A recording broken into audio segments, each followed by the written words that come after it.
What's going on, y'all? Welcome back to another episode of The Jump. We officially have our 2025 Heisman Trophy winner, and it is the first in Indiana history with Fernando Mendoza hoisting the trophy this year, and I think it is well deserved. And it was honestly more shocking voting-wise than I was expecting. And he kind of won, not in a landslide, but pretty comfortably, and I think they said it was the most kind of separation between first and second since 2019. So Joe Burrow over Jalen Hurts with that one. What a year. What a year by Fernando Mendoza. He transfers over from Cal, kind of being, I feel like, disrespected when he transferred, that people were like, oh, like, they did it with Curtis Rourke, so surely they could do something with Fernando Mendoza, kind of putting him in the same light. Now, people did not expect him, when he goes over there, to be a Heisman Trophy winner, but he was better than Curtis Rourke. And Curtis Rourke kind of set the precedent of what the Curt Cignetti quarterbacks are going to be with efficiency, with accuracy. So credit to Curtis Rourke, but we're here to talk about Fernando Mendoza, who came over and absolutely took the country by storm. Not week one. That was the only game where he didn't have a touchdown pass. Other than that, balled out. And it wasn't like they started out slow. I feel like they just kind of saved some things for the big boys. So threw a touchdown in every game except for that one. Threw a touchdown pass in every game except for that one. He comes over from Cal, leads Indiana to a 13-0 record, program's first ever #1 ranking. He was extremely efficient. He had better than 85% completion percentage of his passes 4 times this year. Unbelievable.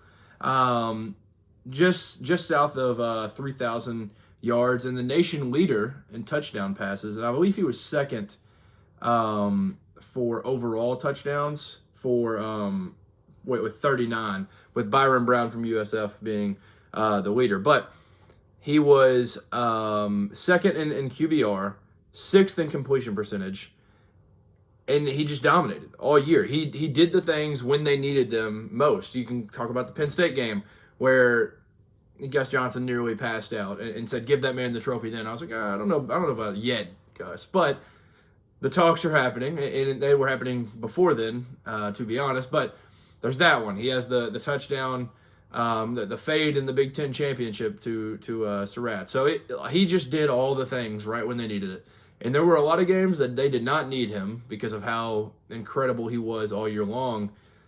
But here he is in the end, hoisting the trophy. And honestly, credit to these other guys. Diego Pavia, incredible year. Jeremiah Love, incredible year. Julian Sayin, incredible year. All these guys balled out all season long, but I do think Fernando Mendoza probably deserves it over the rest. And now he joins quite the fraternity of Heisman Trophy winners. So, getting the first one for Indiana. He was the highest finalist for Indiana since 1989 when Anthony Thompson was the runner-up. But now he hoists the trophy after getting 2,362 points in the voting system for the Heisman Trophy. So big shout out to him. Credit to him also, because we've seen a lot of guys go up there and have a cool speech and kind of have some swag to them and stuff. And not saying that Fernando doesn't have swag, but he went up there and you could truly feel how much this meant to him. He talked about how if there's any like kids watching that think, oh, it'd be nice to be on that stage, but I can't get to that point. He says, I was you. I never thought this would happen. He talked about growing up, wanting to quit teams, but his mom told him, you finish what you started. So he goes back, falls in love with the game, relies on his team, and does all of that. And he said that it was just the best thing in the world for him to know this game, love this game. Gives all the glory to God. And love to see Curt Cignetti show a little emotion, because there's not many things that do it. Not even winning a Big Ten championship. He was straight-faced walking off that field.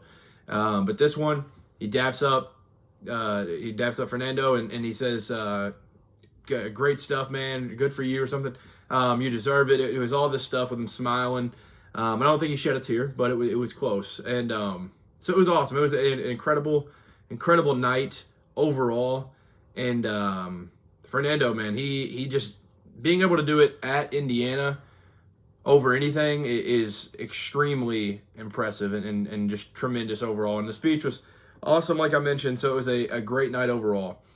But what this says, not only for the University of Indiana and Bloomington and all that, is what it sends as a signal to the rest of the country. Now, last year, you can make the argument a guy from Colorado won it. But the years prior, we're talking LSU, USC, Alabama. There's an Alabama, LSU. There's all these different runs of guys that were at these big-name programs. Now, Travis Hunter is kind of an exception. I know he's at Colorado, but you got to play. You got a guy playing two ways very, very, very well.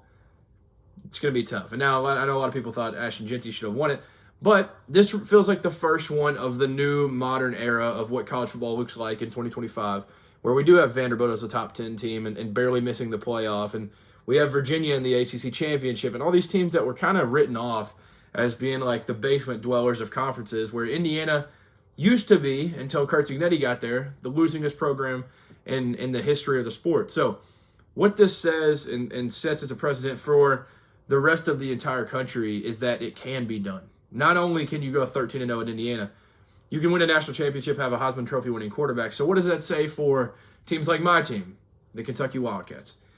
If Vanderbilt can do it, if Indiana can do it, if Virginia can do it, all these different teams, Kentucky can do it.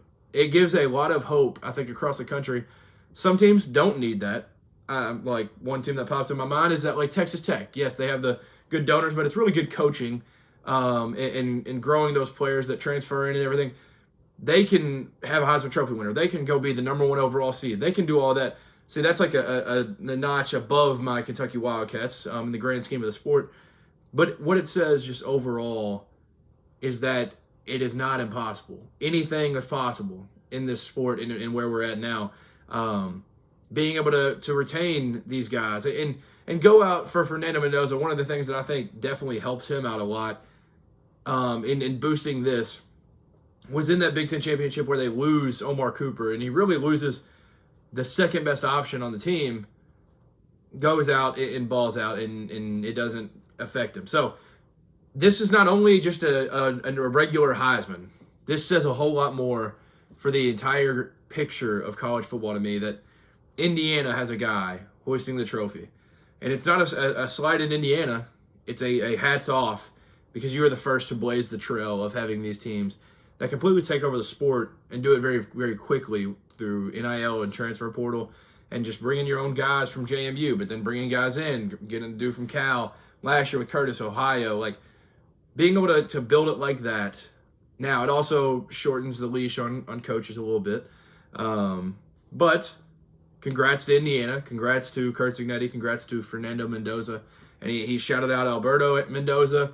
His grandparents were there. It was a full, amazing evening for the Heisman Trophy ceremony in New York City. It was amazing. Congrats to Fernando Mendoza. Let me know your thoughts on this Heisman Trophy race and entire thing, because I've heard a lot of people talk about that, it was a weak race. It was a bad year for it. If you have those thoughts, comment that below.